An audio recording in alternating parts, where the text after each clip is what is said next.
Hello, today is November 6th, and I am actually checking in from a cold but beautiful city called Samarkand. It is south of Tashkent. I took a 3 hour, 2 hour, 45-minute train. There's actually a faster one. I didn't take that one, but I came here for a marathon, well, half marathon that I'm not actually going to be doing. I'll be doing the 10-kilometer option. I'm hoping to do it in around 1 hour or even less. That would be about 9.5 to 10 minute per kilometer, 10 minutes per kilometer, or actually per mile, or 4 kilometers. So that's what I'm looking forward to. Actually, 2.5 kilometers, 10 minutes per 2.5 kilometers, which I think is 1 mile, if my math is correct.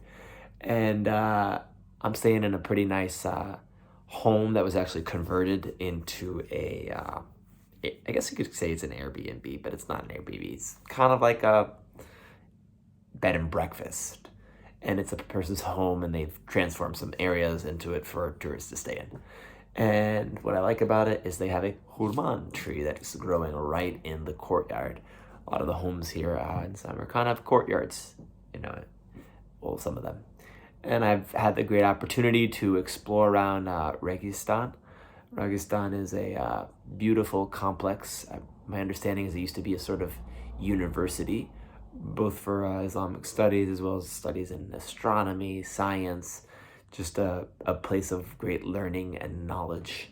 And the actual capital of a very famous king, and his name is Amir Timur, and he actually had a very large area that he conquered, and this is the city that he chose as his capital.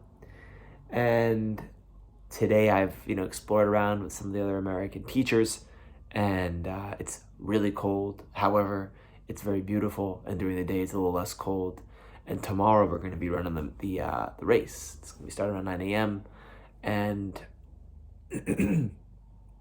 there's a pasta meal in the evening outside with a lot of people, and there was dancing, and I'm nearing the end of my teaching program. I have about a week left.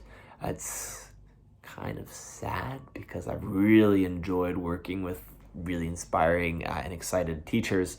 I find that I'm a mirror for them, and they are a mirror for me. So what that means is whatever I'm feeling or thinking, I'm able to kind of transmit or share that with them, and it actually comes back and forth. Whatever they're thinking and feeling, they give it to me. So it's good. I really enjoyed talking to some of the other American teachers here, learning about what kind of techniques they're using in their class.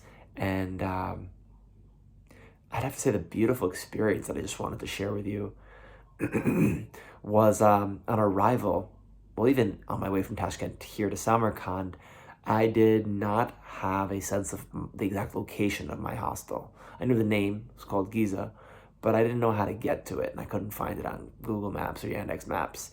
So there was a really friendly mother, two daughters, and a grandson, and they actually were kind enough to invite me to join them with the mother's son who came to pick them up, and they helped me find my hostel. And it was just, such an act of, you can see the lights, the current comes and goes.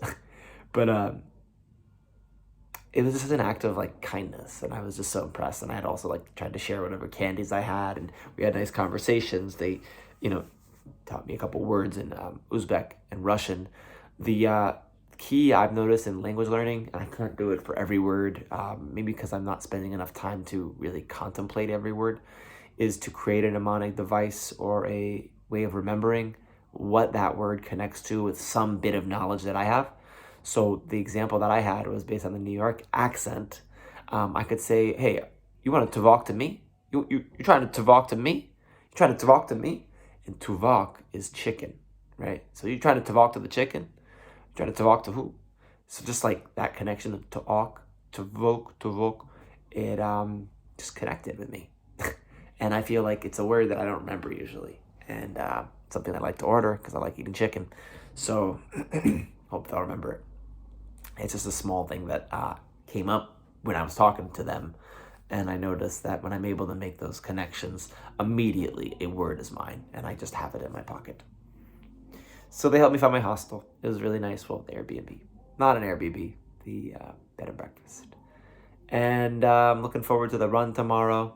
I will hopefully check out an Armenian community here as well, and because I know they have a church.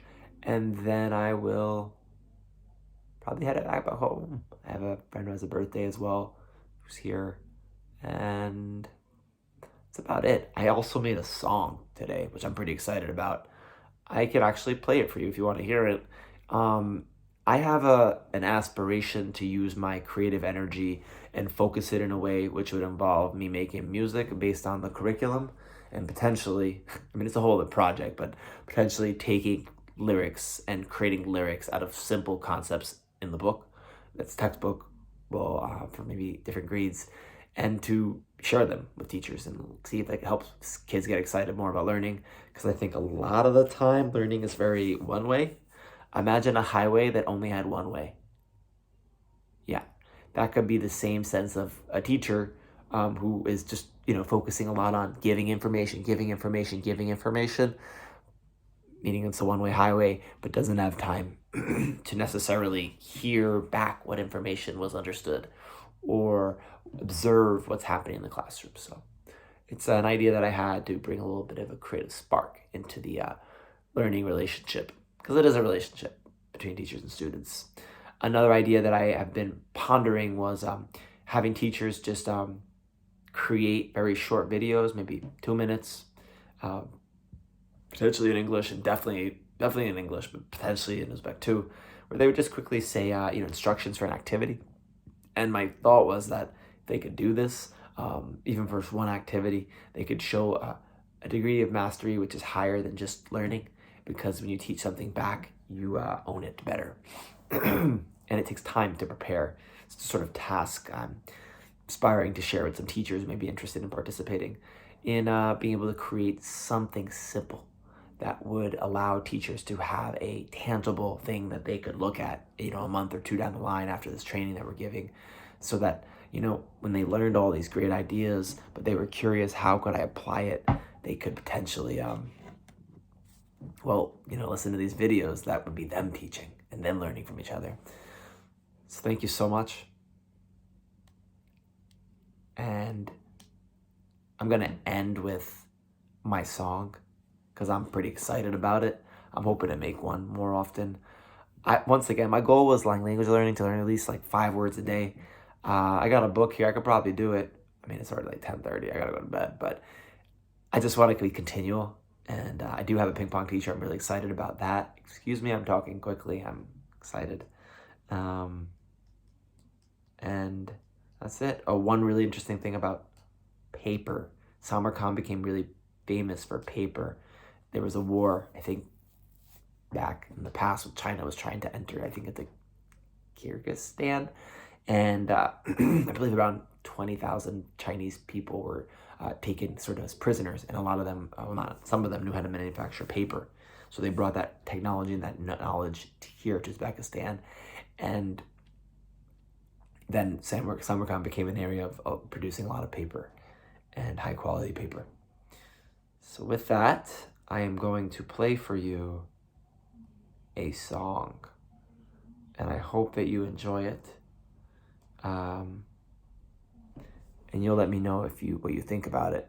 It's a song on the theme of bullying, and I chose that just because a friend said, make a song about that.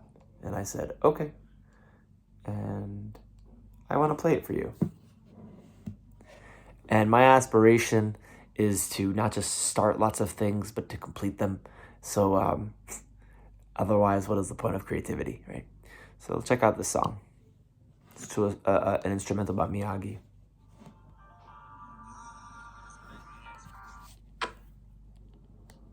It's just a practice. Bullying.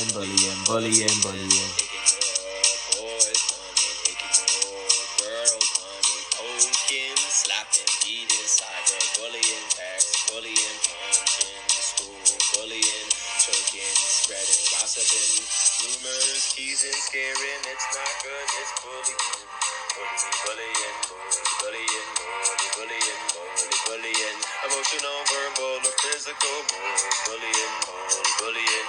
Emotional, verbal, or physical bullying. It's not right to do physical bullying. It's not right to do verbal bullying. It's not right to do relation bullying. There's so many different ways that bullying can happen. Bullying is the problem. Using bullying is the problem. Yes, I do. Yes, I do.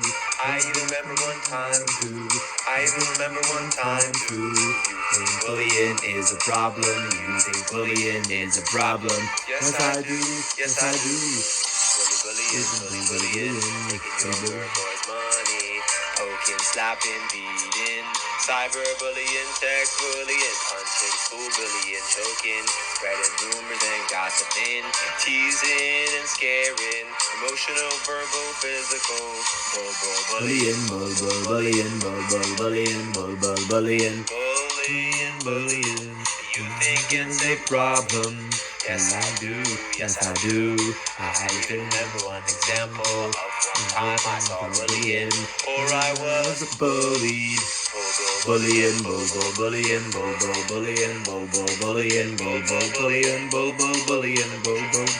and physical. Bullying, emotional, verbal, or physical. Bullying,